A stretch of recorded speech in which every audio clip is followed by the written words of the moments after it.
The Armenian genocide never happened. Anyone who votes for the Kurdish party is a traitor to the Turkish nation. And all these teenagers who keep getting assaulted by police in street protests are practically asking for it at this point. These are just a few of the things I was repeatedly told during my exchange program in Ankara, Turkey in 2015. Each time I heard these sorts of statements, which reflected blatant and dangerous nationalism, I immediately felt a surge of anger. Many of these comments were coming from people supporting the same political parties to those who are the reason speaking Kurdish was illegal in the 80s, and the same reason my Armenian best friend's ancestors died walking the long road to Syria in what is now hushed and never called a genocide. Many of these people are supporting the same parties which are responsible for the hundreds of thousands of people who have been arrested since the 2016 military coup. I didn't understand how so many of the Turks I was speaking to could support their country's history, politics, and police and military forces with such nationalist fervor. But during my exchange program orientation, we had been told to avoid political conversations, to always observe our host community's opinions in respectful silence. I tried to take this advice to heart, but quickly realized that after being confronted with something that so directly disrespects or insults the people I care about, respectful silence is impossible. No, my silence burned, and it only made me resent the person I was talking to even more. I felt disempowered, like I was agreeing with the racism. Biting my tongue so hard, I felt as though I could taste some metaphorical blood in my mouth. So I decided I hated being silent, but soon realized that responding in blunt disagreement didn't work either. My conversation partner never took it well. One time, a friend of my host sisters was talking about how Westerners will never be able to understand what happened to the Armenians. Only people living in the Ottoman Empire knew what the racial relations in history were really like. Now, there was some logic to what she was saying, but I had just met this girl, and here she was cutting me out of a debate her country had been abusing for years. I responded with my honest opinion for the first time, referencing international law and Armenian friends trying to open her eyes to the gravity of what she was saying. I couldn't help that my response was fueled by a strong disrespect for her opinion, and she was immediately offended. She didn't feel listened to, but I didn't care. Why would someone with such ignorant opinions deserve the mental effort it would take for me to understand? And why would I even want to understand something I knew in my heart was wrong? It's natural to feel a desire to fight back against the opinions we don't agree with, especially ones with dangerous implications, opinions with racist, nationalist, or misogynist messages that history has proven can destroy people's lives. At the beginning of my exchange, I felt like I was failing to fight back. I began to wonder how, when feeling upset is inevitable, what do we do when confronted with radical opinions? When will silence be powerful? When will an angry response strike a chord? And when will a well-educated speech persuade? Of course, the answers to these questions will depend on the circumstance and the person you're speaking to. But we all have some blanket perspective that we tend to apply to situations we don't agree with, especially if they're radical ones. In young people today, this is often one of hostility. When we be angry, it's easy and it's natural to respond with that same anger. But I question whether or not hostility is actually the most effective approach. and whether embracing hostility actually means making the betterment of people's lives our first priority. One particular story gave me some answers to these dilemmas and truly changed my perspective on how we ought to approach different political ideologies. So, my host family in Ankara seemed lovely, but when I walked into their home, one thing stood out to me. In every room, there was a picture of a wolf howling at 3 moons on the wall. This ubiquitous presence in my host family's home turned out to be the symbol of the Nationalist Movement Party. This is an ultra-nationalist political party with a controversial history, founded on intensely violent levels of racism and fascism. The fact that my host father supported this political party shocked me, and it seriously shaped my first impression of him. And on top of his support for this nationalist party, he was a police officer. And my main exposure to Turkish police officers have been watching them beat up street protesters on the news. To say the least, I was a little freaked out, and each time politics or protests were brought up at the dinner table, I would bite my tongue and give short replies in Turkish, wondering if my host dad could sense my disapproval through my thick American accent. But then, something happened that wasn't supposed to, that I didn't expect. I started seeing my host dad as more than his radical political views. And I started seeing him as human. My 3rd week living with him, I became very sick. And my host dad brought me tea every night and borrowed his friend's car just so I wouldn't have to take the metro to language class. I also began noticing how he treated my host mom and sisters. He was always calm, always smiling, and so inexplicably kind considering his political party supports ethnic cleansing.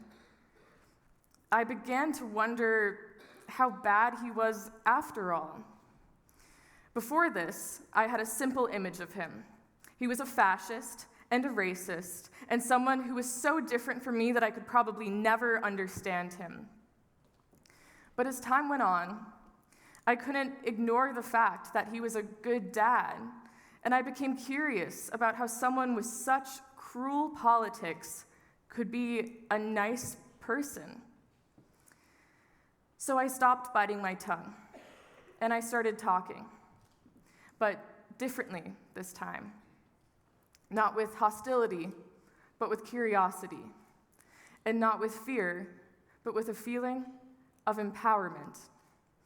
I no longer viewed my host father as insurmountably different or unreachable, so I felt more confident about my abilities to understand him, to reason with him, and to maybe even question him. I learned that he had grown up in a small village with parents who had never received a proper education. He had never left the country. Turkey was all he knew, and his love for it had grown as he traveled around Anatolia during his police and military assignments. I still didn't support his nationalist views, but I understood where they came from for the first time. My newfound empathy made me realize that his different viewpoints were, more than anything, the result of a very different life from my own. I also learned that his political views were more varied than I ever would have expected.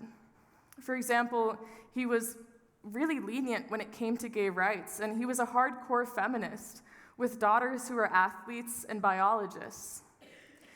For the first time in my life, I realized just what a diverse set of beliefs one person can hold. And so I found myself in political conversations filled with agreements I never would have expected a few weeks before. This experience taught me 2 important things that I would like to leave you with today. That radicalism can be productively approached with empathy, and that this empathy is not some submission to flawed power structures, but an empowering perspective that allows the holder to engage with different beliefs on a deeper and ultimately more effective level. It's a simple idea. Of course, we should always view the people we interact with as humans who are just as complicated as ourselves. But especially when another person has dangerous beliefs, this is a very hard perspective to hold on to. It often seems most moral to be as disapproving of negatively radical beliefs as possible, shutting their supporters out from every empathetic crevice of our hearts. Contrary to our instincts, resisting this hostile impulse might be one of the best things we can do for the people and the ideas we most want to protect. Lately, I've seen the consequences of both ignoring and utilizing empathy in the politics of my home country, the United States. When Donald Trump was elected in 2016, the nation was shocked. The political polls had showed that Hillary would win, and in the echo chambers of middle and upper-class liberals, we did not hear the voices of his supporters until they were overwhelmingly loud in our ears when we first saw the election results.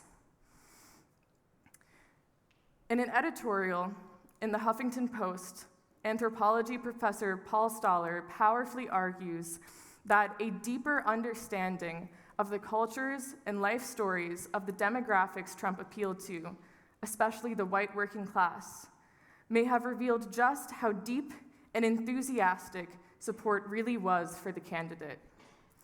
If we had taken this closer look into the perspectives of our nation, we may have been better able to predict Trump's win in the Electoral College. Stoller's conclusion is that in order to ultimately generate social change, we must truly understand the political, social, and cultural dynamics involved. Without moments of empathy, how could this be done without putting ourselves in the shoes of affected demographics different from our own? Without empathy, a situation is not fully understood. And without this high level of understanding, creating change in society may be impossible. I feel hopeful that liberal America is now taking the time to understand more segments of our population. Since Trump's election, books like Hillbilly Elegy and White Folks, Race and Identity in Rural America have skyrocketed in popularity. These portray various life stories and cultural backgrounds of working-class Americans in historical and sociological perspectives. It may be too late, but the American left is slowly starting to understand a segment of our population we had previously dismissed with disapproval.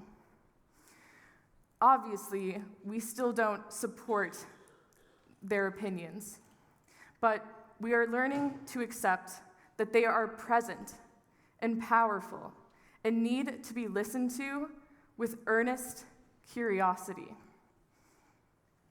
After all, empathy does not equate to sympathizing with dangerous beliefs. It simply means understanding them.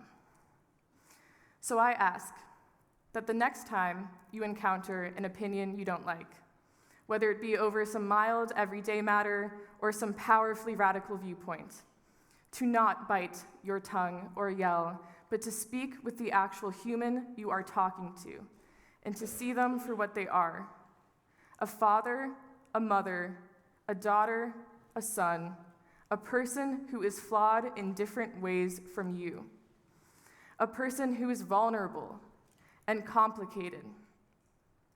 Choose love for the sake of the people and the ideas you most want to protect, and let this choice empower your actions. Making this choice allowed me to engage with my host father's beliefs with the educated perspective that only empathy could have fostered. And most importantly, making that choice taught me one of the most important life lessons of my youth: that an individual's social and political perspectives are often paradoxical to their personalities, and that it would be a great disservice to their humanity to assume otherwise. Thank you.